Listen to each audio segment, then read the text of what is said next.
Welcome, everyone. How you doing today? That's right. It is what it is. We here, Community United Focus Men's Group. That's right. Point of Impact Raw with Duffy's Lane Production. That's right. This is what we do. Your guy, Derek Minhaj Malib in Hansford, along with our guest co-host today, Miss April Johnson. Get ready. Yeah. She did so wonderful last time. We figured, hey, let's bring her in here and let her get some work in. You know what I mean? And so, with that being the case, we definitely wanted to have our beautiful sister on board, you know what I'm saying? But look, man, and we really looking forward to doing a lot of having her here with us and joining us. I'm really delighted and excited about that, you know what I'm saying? So what's that show? Breakfast Club? Watch out. Yeah. You know what I'm saying? And then, of course, we got our brother, alhamdulillah, you know what I'm saying? Chavo, you know what I'm saying? You know what I'm saying? We about to do it, alhamdulillah. That's my guy right here. Yo, but y'all know what it is. Yo, Levi, you ready? Yeah.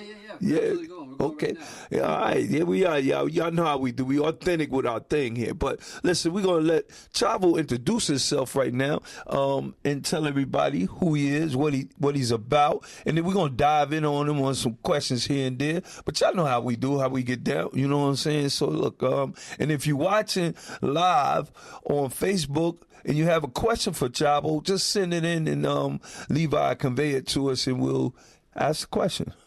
What's good, y'all? Y'all should know it's Timothy McVeigh, a.k.a. more drip than Bruce Lee got kicks. Timothy? Okay. Yeah, Chava's dripper, Oh, my God. We not undecided and misguided. What I do is I inspire the streets. I change and I challenge what narratives are, and I help change the narratives. I give example to show that no matter what you come from, you can elevate. Not only do I sell clothes, I do mental health, I do therapeutic mentoring, yes. And I also do behavioral health support. So at the end of the day, we gotta make a profit to try to get the profit, but we gotta be profitable and valuable to the community, the spaces and people around us. So be mindful of that. Yeah, that was well said. And I'm glad you spoke on that profit, because a lot of people, you know what I'm saying, in the game, is for profit. You know what I'm saying? Me personally, I feel like the greatest profit is just seeing someone, pouring into someone and seeing their life change. What does that mean to you as a therapist and a clinician in the peer recovery area, especially with what's going on today, because there's a lot of blocking with that peer recovery, especially. Yeah, we got to use clinician and therapist loosely, because I'm not qualified in certain things.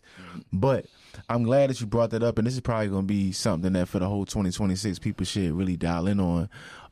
One thing that I noticed that was really monumental in my the way I approach life and started navigating life was that profit thing. So when I first started my clothing brand, and then even when I first came home, I wound up reaping a lot of benefits real fast and getting that profit. And that was my first time in my adult life after, because prior to, when I was in the streets and then I went away for a long time, as an adult and as a black male, the black male experience in America, being that this is a consumer nation, that profit and money and everything like that drives a lot. Right. So with us, especially when it comes to hustling and, doing certain things, when we get that compensation and that profit, a lot of times for us, we take that as validation that we on point and we in alignment. We got it clicking. We got motion. Right. That could take you directly off your path just for that compensation, just for that money, that monetary instant gratification. So it can become a fitna, a challenge and a trial for you. Whereas you have this motion, you have different things, and just because you get in that mighty dollar bill and that profit, and you seeing a profit, you think that you're upon the right thing. Whole time the money could, not saying it does, but it could lead to wickedness. Right. Especially if you're not realizing that money should be utilized as a tool and a resource. So when if you're not using the profit the right way, the profit can start using you. You know what I'm saying? I can agree. You might want to. Do you want to add on to that, April? Definitely. I wanted to just ask, in the area of like mentorship, how do you convey that to the children who are looking to get needs met? You know what I'm saying? I ain't gonna give you my. So one of the things that I do, we have to always visit and break down and put on a table what is the purpose of money. What type of things do we find gratification in? What's lit? What's what is the standard of what to be or to pursue. And a lot of times, unfortunately, there's a lot of beautiful things within our culture. Our culture drives the nation and the world, right? But our culture is also depriving us of a lot of things. There's a lot of things that we normalize, in turn we internalize, such as the thing with that profit and the attachment to money and what it means, and the fact that we're moved by money, which can go back to a lot of different things. But even if we just think about the psyche of money, when we first were freed and we were given land or we were given vouchers for different things. When was that? Because that's why freed, right? So, but using that carrot on a stick, that was the one thing that would make brethren or kin turn on each other. Using the deprivation system or the starvation economy mindset playing on us. So then now when they started giving us things, that's why they're not scared to give us certain things like stimuluses and things, because in our culture we gonna blow it a lot of times. Not all of us, but that profit, we don't have a value to what that profit or what we should turn that profit to. One of the main things that I also try to make sure I instill into the people who listen, because I don't got the answers. I tell people quick, even the kids that I work with, I'm just trying to provoke thought, because we got the answers to our own. We're the Michelangelo of our own picture, right? But we always focus on getting the money, getting the bread, getting the money, getting the bread. But when we get the money, what we gonna do with it? And that's that's crazy that you said it, because for me, I always believe, as it was said, the Prophet Muhammad sallallahu alaihi wasallam, may Allah peace be upon him, he said everyone's actions are by their intentions. So for me, I always strongly believe that in order to enlighten a person on the value of anything, they got to first have that cleanness and cleanliness in the direction of their heart and how their heart derives that desire. You see what I'm saying? Because if they have a desire in their heart to attain it, all right, now when you're teaching them the value of it, you see what I'm saying? They approach it in a whole different level. You see, we as a people here, we've never known the value. Or the responsibility. Or my guy. You see what I'm saying? And this is like when you think about most cats where I come from, and where you come from, you know where you come from in the Bronx. You know what I'm saying? Bronx, boogie down. You know what I'm saying? But where we come from, back in them days, like when I was growing up, for me, it was always like a positive thing or a value to me, like to put my guys on. Right. You see what I'm saying? When they come home, you just getting home, B? I got you, B. I got a package for you. You see what I'm saying? But not realizing that culture of what I consider to be a value to someone was the wrong type of value. You see what I'm saying? So I had to re-educate myself, recultivate myself. You see what I'm saying?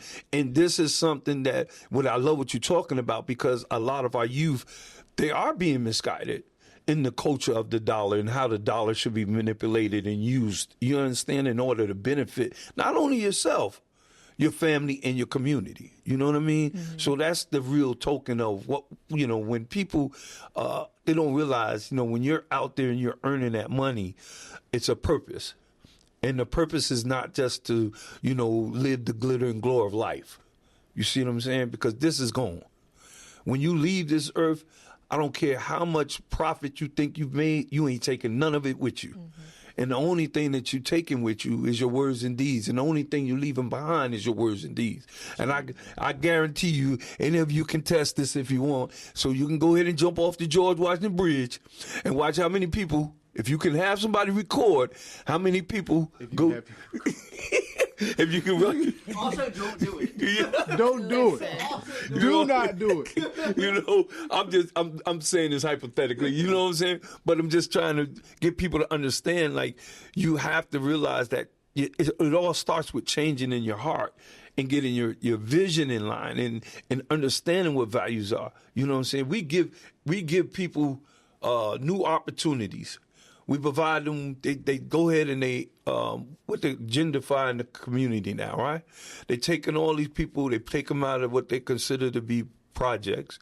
They take them out of these homes, put them in some new structured homes that they done built, right? They look nice, they look beautiful. They say, okay, we done gave y'all this.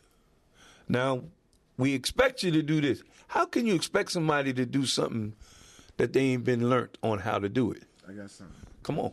Go ahead. You want to? So you touching on that? Right. What you follow up? It brought this to mind. It brought this to mind, right? So how can you expect people to be upon a thing or implement a thing, right, without being in the know? Sometimes being in the know is to be exposed. To be exposed is to see. That's why you have exposure, right, from the lens, from our eyes. So one of the things and this is not a dig or a bash, but one thing we need to do and be proactive about is the realization. People in that culture, the entertainment culture, the fashion, because fashion is art in our culture, right? So when we see the Pharrells and the Missy Elliott's and the Michael Vicks and all of these, the pillars of the people that come from here, the people that had the money and the people that have attained some of the things that the next generation aspire to attain, what they don't have is the example of what they do with the profit of how it should benefit the community. Why? Because a lot of the people, unfortunately, have left this community. So now all of the money and the fame and everything, the way that Virginia has supported them and everything, they don't get to see the return on the dollar. So everything that they're doing now, that they've grown, that they're not in the glitz and glamour maybe as much no more, a lot of times you get that wisdom and discernment and you get that heart and you grow. But the next generation, the youth, they don't have those examples. So same way how... But that's the whole point. Right. So look, the same way how I would be working with somebody, right? And when we're talking about violence prevention or we're talking about people that's at risk or overexposure to certain things, because if you like hip hop, you're exposed to violence and incarceration. That's the fact of the matter. A lot of street, I'm gonna say street in this day's generation, right. Street hip hop rap. If you're into that culture, you're exposed because a lot of it is derived from that culture, right? Drug dealing, violence, and things like that. Unfortunately, not all, but unfortunately some. But when we're telling people and we're trying to tell people, inspire people to turn the corner, they also need to see that you could be successful in what you're doing. Because if you're telling people to leave this alone, but you don't have nothing to show for it, like you don't have no finances, you don't have no cars or no nothing. They want to be inspired. They don't want to be just told and deferred to a different direction if they don't feel like it can also be comfortable and happy for them. If they show, a lot of times I've heard some of the youth say, all right, well, show me I could be lit doing that then. Because I need some paper. Like, I'm trying to be lit. I don't want to be just... I want to live a non-traumatic life if I can't handle paper. Some of them think like some of us, including myself, have thought like that. But that's reverse illness. It is. It definitely is not right. Yeah. But when we're talking about trying to defer somebody, sometimes it can't be just words. They need to be exposed to see that it can happen. You can turn a leaf and you can still be thorough without having to be a criminal. Absolutely. You can be happy and be financially sound without having to cut the corners and microwave things. And just go ahead. But also, impact doesn't negate harm. You know what I mean? Like you can change the environment, but if the situation that you're in is still harmful, it's just going to repeat the cycle over and over and over again. And until you do something differently to change even the way your frontal cortex reacts to the environment or the harmful situation, the behavior is not going to change. So you can have your parents that are behaving in a way, in a manner that's causing you to be acting out in school, you know, or you can be in a violent relationship that's causing you anxiety, post-traumatic stress, things like that. Or you can be a vet returning home from or you could just be a kid growing up in the neighborhood, and every day you open your door. But either way, until the situation changes as a whole, you're gonna repeat the same behaviors. But that's exactly what we're all saying. Yeah. And the thing of it is that's what I really would like. That's why I'm so big on character. You understand? Like when most kids in our communities, when they get out and they get to moving in these streets, right? What do you think the images of what a man or a woman looks like? First of all, today, it ain't even really seen on their street corner. It's seen on their telephones. You understand what I'm saying? They go right to a social network, and they looking at T.I., or 50 Cent, or what's the dudes out here, the Clips, whoever, right? They looking at what's the girl that the rapper girl Don't say Sexy Red. nah, Sexy Red and what's the other one? The Spanish Cardi B, Okay, right? okay. They getting all these images of what is supposed to be to being defined to them what a man and a woman is. You see what I'm saying? An acceptable man and a woman behaving in a certain way, right? And they think that they accept it. I can behave in that manner too. You understand? And these are the things that we need to, expose them to upright character. When they see people walk in a room, I get it all the time, bro. When I walk into a room and I get to talking to these youngins, or I'm at work and I get to talking to these youngins, the first thing they get to saying is, "Hey, Ak, man, like, yo, man, can I talk to you for a minute?" They want to pull me to the side. Like, what do I need to do? I had a brother ask me the other day, you did 25 years. Like, what did you think? How did you get through it? What things did you do? That's what he asked me. He's sitting behind the bars and he wanted to know, like, what things did you do to get through it? How did you get through this thing? Like, what did you do? And I told him, you understand? First thing I did was establish what was important. Is it important for me to impress everybody here? Is it important for me? I got a family I got to get home to. I need to change and become a different man. You understand? I don't want to return home to be the same man I was when I went in.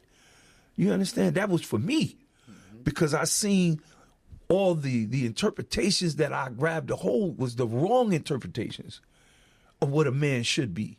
You understand? And so that's what, I love what we're talking about right here. And I think I love what you said about changing the environment.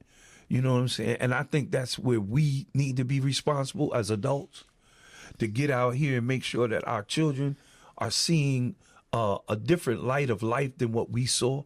You understand? When they come out their doors. And sadly, what we get?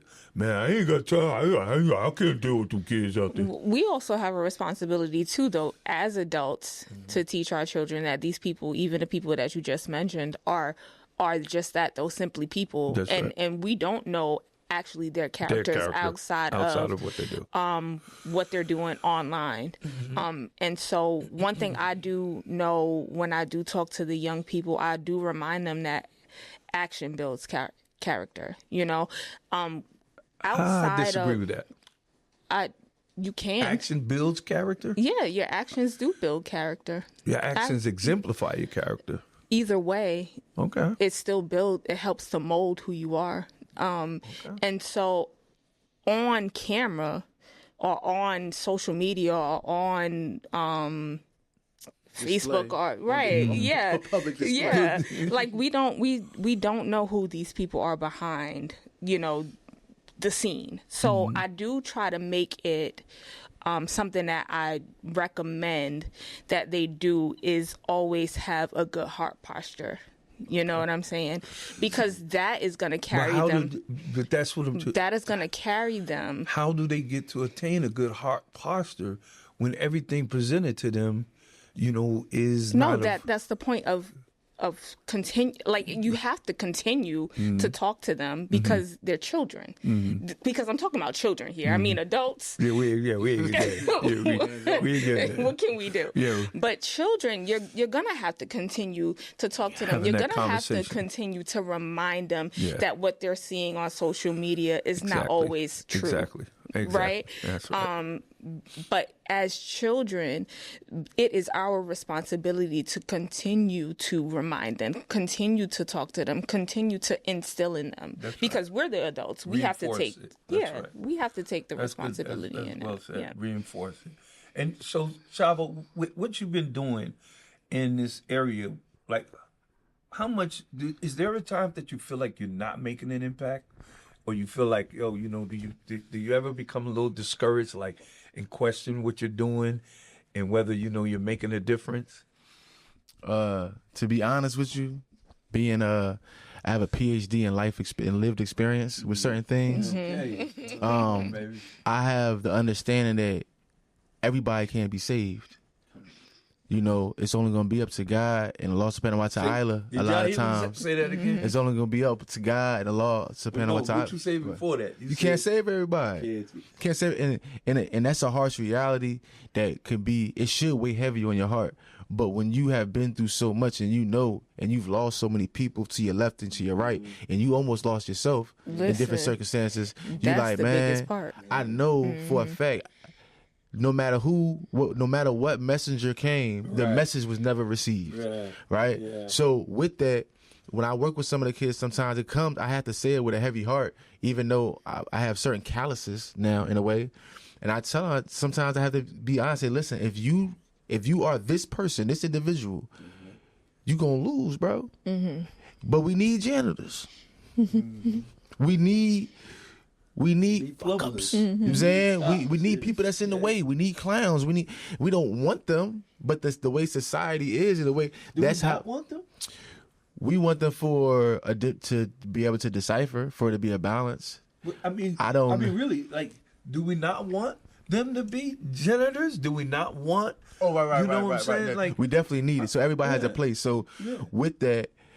So there's something that's a concept that I have. It's called a Pentagon concept, where it's like, who wants to be a square in our reality, right? And you're no longer hands up, right? And no matter how much we want to be a square, based off of general society standards, the moment you catch a case, you're no longer a square. The moment you're a baby having a baby, or having sex out of wedlock, technically, if you're going to be extreme, you're no longer a square, right? So when you're exposed to all these different things, it adds that extra depth of character. Even losing a best friend at the beach who drowned. Yeah. Something as innocent as that. But, I mean, it's still heavy, right? Mm-hmm. Those things give you extra side and depth of character that a square could never emulate. They can never relate to. Mm-hmm.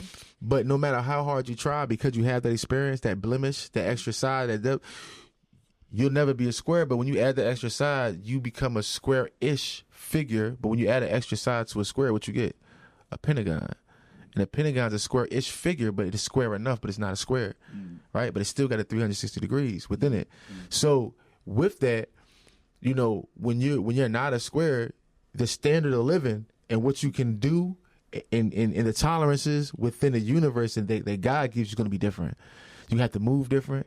You know, you're not if like there's a kid if there's a kid who was expelled from school, then now he's going to alternative school, but then he get caught smoking weed. Now he has a truancy case or something like that, and then he's like, man, but I only missed like 3 days a month the past 3 months. It's like, yeah, but you missed 90 over the past 2 years, so you can't operate on the same frequency.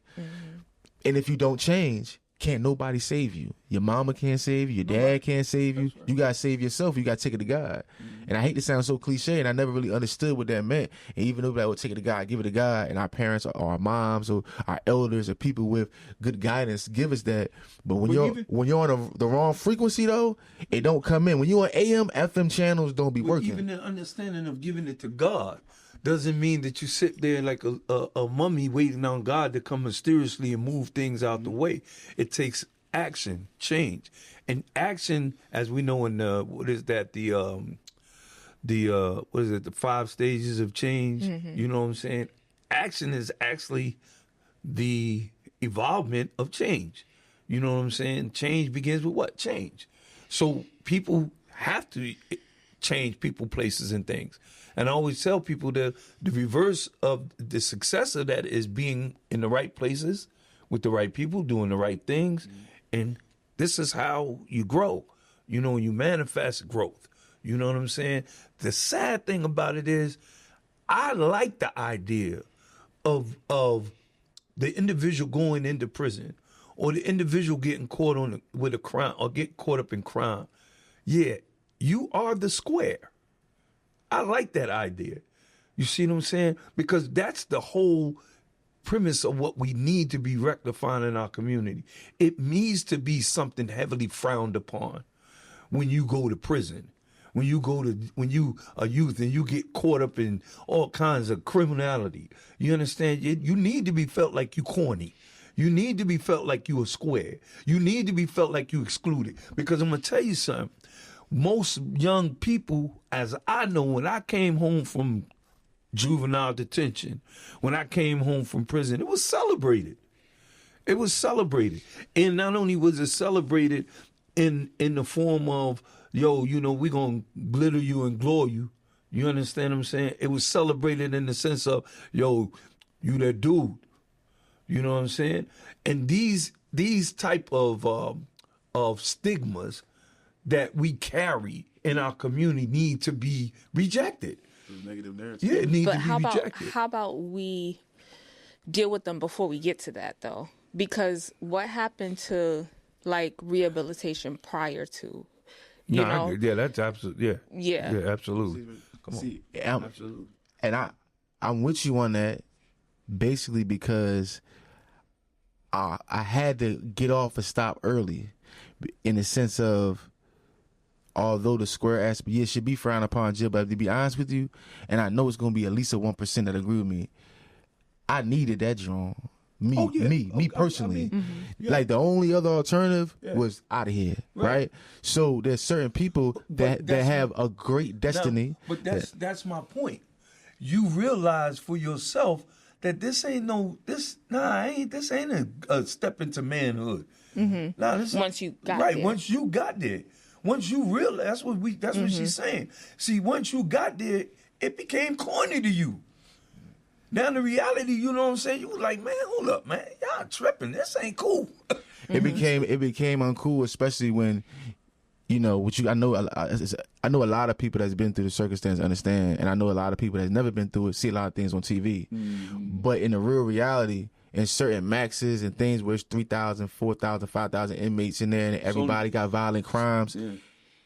There's times, like for me, my experience, my third day in there, the person beside me got stabbed to death on the phone. So it became not a game or early enough as you know, when you're being young. So there's certain things, even though it's unfortunate but the way the prison system is, everything that happened is designed as I don't know if it's a reaction or being proactive of how the dynamic of the black male experience changed once different things with crack and music and things, if we became a different breed of animal in America, and they had some for us. So now we're in that cycle where we're coming in on the backside of it, where now some of us are starting to understand the psyche, because some of us had the privilege and the blessings from the most merciful to still survive it. So although some of us glorified, which is ill within our culture, the ones that get it, we can use that as leverage to creep into the lives of people and influence other people. You feel what I'm saying? So, you know, the prison thing is out of pocket, but it also has a place for certain people, because if you're not moving right and you're not in alignment and you're not a good person, unfortunately, you know, it's not really much use for you in the community. I get that. And one of the things that I'm trying to promote when I talk to youth is getting them to understand that, their desires have to be in alignment with their values, man. You know, this where you at right now, I was there. How did I get there? Why? Because my desires were far more, my lowly desires were the desires that were taking over me. You understand what I'm saying? So I had to recultivate myself. I had to sit down, and that sit down, okay, that God demanded upon me, you understand what I'm saying, was an experience that I'm grateful to have went through. But as April just said, I would have loved to have had a prevention plan put in place, before I got there. But listen, when trauma is pathologized instead of treated, you that's what happens. Yeah. Ultimately, when you have young boys, because there was a study done, that are being diagnosed with ADHD at an alarming rate, right, instead of PTSD, right? And they're treated for ADHD instead of PTSD. Or autism. Right. Right. Autism. You're going to get young boys that are being jailed very early on. Yeah, because they're being medicated into and misdiagnosed. And misdiagnosed. Right. You understand what I'm saying? I wouldn't say misdiagnosed. I think a lot of it was done purposely. You know what I'm saying? I think a lot of it was done purposely. Could be. Could be. Fair point. But ultimately, either way, right, you're going to get young Black boys that are jailed at a higher rate, and then young girls that are being diagnosed with, I think it was, they didn't want to say it was by B complexes. Okay, I know, yeah. Like they didn't want to say it was bipolar yet. Right. You know, right. All of this is going to lead to young Black girls, young Black boys being jailed, misdiagnosed, things like that very early on. And at this point, what do we do to turn that around? Because we have their parents that don't know what to do with them, so they're like, "Hey, take them." Because, you know, right? Because it's children raising children now, these generations right here. But even back then, the guidance counselors are like, we don't know what to do with them. So I think part of it is even more so now. I feel like now we're in a climate where it's okay to say, we need to implement something that's culturally responsive. Yes. Prior to, the people that's making the diagnosis is giving it right in the because prescription. we're aware now. They didn't even know the Black experience. Listen, and none of us were there now. at the table meeting in the conversation. And you know what's crazy? Young ladies like yourself, right? Now they're up in them rooms, and they're in the right, and they're they have exposing that experience. We're aware now, and I'm definitely like, no. But that's what we need more of. Like, I get so upset with our people. We get the knowledge. We go to these schools. We go to Norfolk State. We get our money. You see these people in the gold, in the green, right? And they done got paid. They get their doctor such and such. They ain't living in Huntersville no more.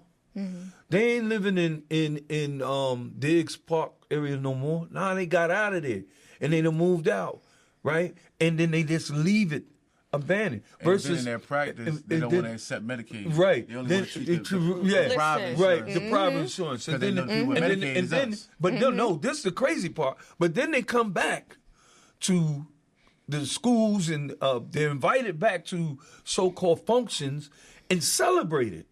You know what I'm saying? And celebrate, you're such an amazing person. You got your doctorate. You got out of here. Well, wait a minute. Whoa. We got out of there, but I'm going to tell you something. If you look at all the other nationalities of people, what do? They come back. They come back, bro.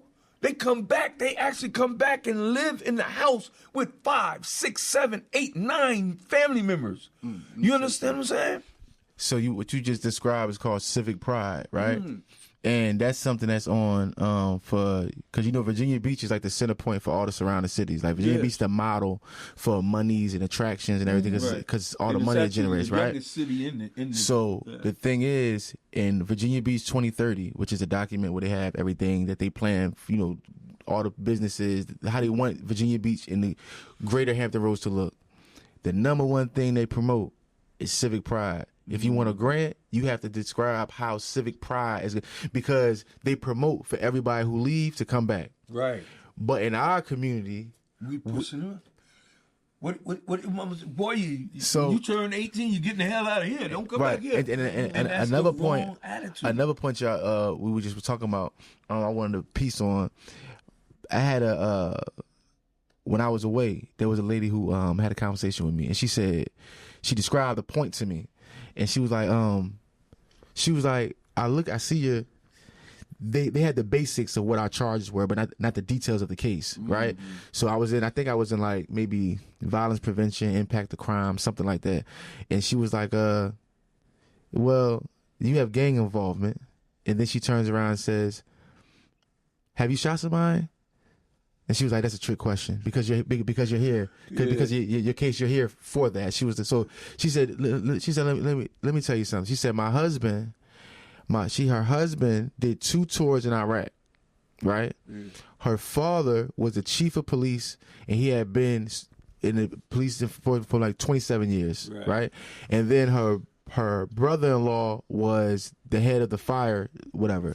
So everybody in her family, it was all bred frontline people, right? Okay. She said, do you not know, out of all of them people I named, not one of them, even her husband, who we gone on 2 tours in Iraq, never fired at nobody, never been shot at, never been shot. Now, she said, but do you not know that all of y'all that come through here, through this program year after year, half of y'all have been carrying firearms every day of y'all life since y'all was 12, 13 years old. Most of it, if not all of y'all, have at least fired a gun and shot at somebody, shot somebody, or have been shot. She said, y'all have lived lives in America in these inner city neighborhoods that's worse than people that be on the front lines of wars. Exactly. So when we talk about the misdiagnosis and what we exposed to, and when we talk about the culture of hip hop, I hate to keep trying to make hip hop be in the crosshairs and stuff, but when we're talking about the nature of conversation and the topics, right? The topic choice, right? Those are things that drive our psyche, because how we think, the music we listen to, the books we read, our actions, all of those things give what your personal brand and your personal label is. Absolutely. Right, what I'm saying? Absolutely. Those also attach to things of what are the personal brands, labels, stigmas, and negative beliefs that you adopt. How we should treat our women. And I'm one of the first one to say there were a lot of things that I had to self-correct that I not was only traumatizing myself, my community, but the loved ones around me. Because one thing I learned, which is I had to tell one of my boys that I work with recently, this past Valentine's Day, he was so gung-ho over new female fling. His mom brought all this stuff for the girl, but he was disrespecting his mom. So I had to have a conversation. I said, yo, you disrespecting your mom. I said, well, you got all this stuff for the girl. Did you like at least sneakily make your mom think some of it was for her, but it's really for your mom? Like to give your mom some? Because you're not just going to have your mom spend all her money when you give her problems, give it all to the girl, but not think of your mom. No way. I said, because you sit here telling me you want to be in a gang and you gangbang and all that, but gangsters don't respect a young man who going to treat a chick better than gonna treat their mom. But you gotta understand, gangsters do that. And the sad thing about it is, bro, the sad thing, that is the culture. That is, and because what happens is, what's her name? Avant? Am I saying Ayana? Avant? I love that she has a thing about, she has a talk, and I can't remember the name of it, but she reminds mothers to let their sons go at a certain age, right? Because what happens is a lot of young men, they put that mask on, right? To meet the young lady, right? You meet the young lady, the first thing do, go back to the car, tell his homeboy, I can't wait to smash that. I'm gonna burn her up, right? Everything is like aggressive. Vulgar and aggression, right? Subliminally, he already has this mindset. Now, it ain't even about the fact that he wants to treat this woman upright. He just wants to smash. You see, experience. Yeah. You see what I'm saying? So now once he gets in the door with her, he done forgot all about now the good behavior. Now she's showing him traits of what he dislikes with his mama. When she starts telling him, well, where you going? Where you going? You know what I'm saying? Now the irritation comes. You understand what I'm saying? Oh, my God, yo, she tripping. Oh, my God. Now he's spazzing. Now, with your mom, though, you can spaz verbally, but I don't know too many young dudes putting their hands on their mother. You understand what I'm saying? When they growing up. Or even verbally saying anything to disrespect. And I say that, and I take that back to myself when I was a young man. And my mom was very, very verbally abusive. Very verbally abusive.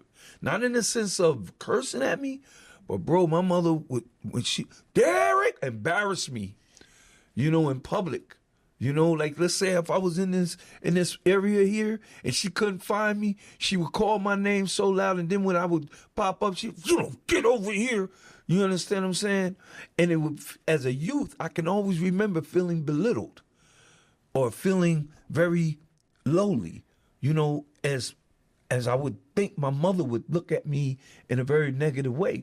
But now when I was holding that anger in, because I couldn't take it out on my mom, I couldn't say, who the hell you think you talking to? You understand what I'm saying? I carry that frustration right in my chest. And the minute I get outside that door, I'm thinking that I'm chilling subliminally, subconsciously, in the back of my mind, is that frustration and anger, that embarrassment. And the first time somebody got out of line, I'm ready to go. You see? Because now all of that came right to the forefront.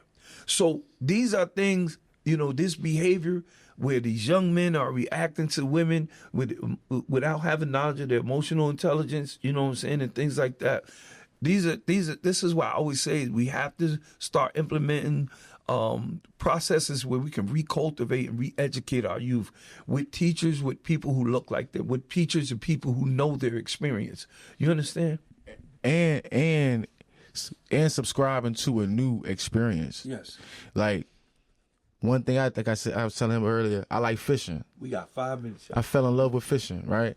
I just started fishing on my own as an adult, fell in love with it. We got fishing license and everything. I took some of the kids I work with. One of them, similar streets, gun charge, things like that, right? He fell in love. He like, what? Fishing? He like, I ain't never been fishing. Like, because his father not involved in his life, never took him fishing. Neither did the other one. Father never took him fishing. Neither one of them been fishing. So I'm like, come on, we going fishing. Now we got the one who already been incarcerated, things like that, right? But then now we have a situation that brews where somebody says, man, we going fishing for we black, bro. We ain't going fishing.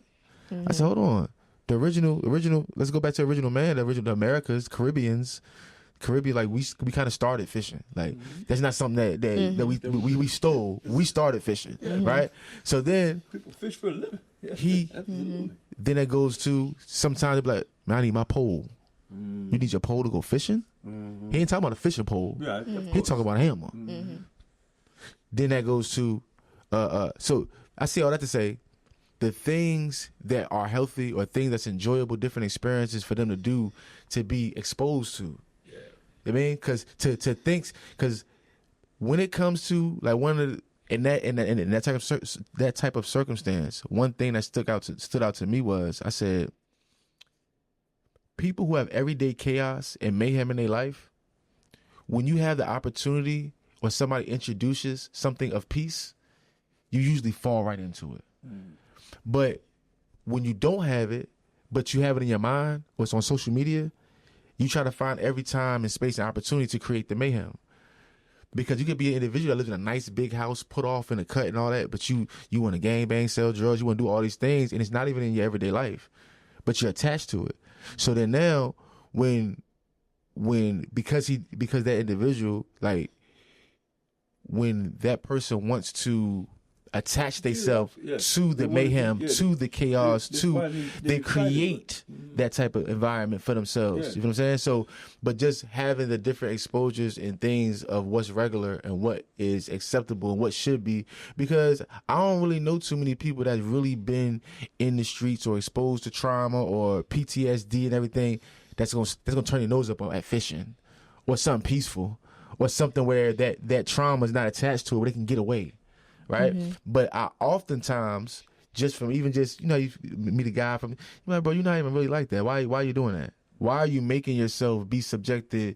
Like, there's people who chooses to put themselves in situations and hardships and trials willingly when they don't have to. Yeah, I wanted to piggyback on that really quickly because trauma bonding is also a big thing. And so I wanted to make sure that people overall, not just women or men or girls or boys, know how to look for those red flags that you were just mentioning, such as masking, what that really is. And also, if you don't catch those red flags up front, how to really know when to, like, just remove yourself from. Have an exit plan. Knowing absolutely, because it's not safe. People do mask, and you have to know when to remove yourself from those unsafe relationships and those unsafe people. So I just wanted to just mention that really quickly. No, I'm glad you did. And come back to that. Those are things that, that's why I really I'm so grateful, because this is why I wanted you to come on the show, you know what I'm saying? So we can talk more clinically to some things so that people can understand. Experience is good, but I always encourage my dudes, my little young mentees, yo, man, go get some knowledge. You understand what I'm saying? Because once you attain that knowledge with your wisdom, you can bring upon a greater understanding, And then people, it's all about comprehension. You know what I'm saying? You don't want things and then you're saying things and people can't comprehend what you're saying. So you want to be able to speak to people in a tone that they can comprehend what you're saying. And you're more able to do that when you have textbook along with experience. You see what I'm saying? This has been a wonderful, wonderful. What you think, Levi? Been incredible. It's Deeply really cool. inspired by you guys. Oh man, did we get any viewers on Facebook asking any questions? Yeah, you got a couple people right now too. Medina Coleman. Medina Shakira. Coleman, peace, bro. My guy, man, Medina, man. That's right, ground zero, y'all. He always on the scene, my guy, man. Yeah, you guys been watching the whole time. Shakira Hammond, yeah, she wants to. Shakira Hammond. Oh, that's my niece. Shakira, we love you, baby. We love you. Thank you for supporting us and joining us today. But look, we getting ready to get out of here, y'all. It's been lovely having you, Chavo, man. Chavo is a part of our team and our family. I love him. This is my brother. I'm really proud of this young man. Since the day I met him, he's been an inspiration. To have young men like yourself it makes me feel secure, that we do have a better future coming. You know what I'm saying? And, bro, just keep up doing the work. He's supposed to be working for us, looking for grants.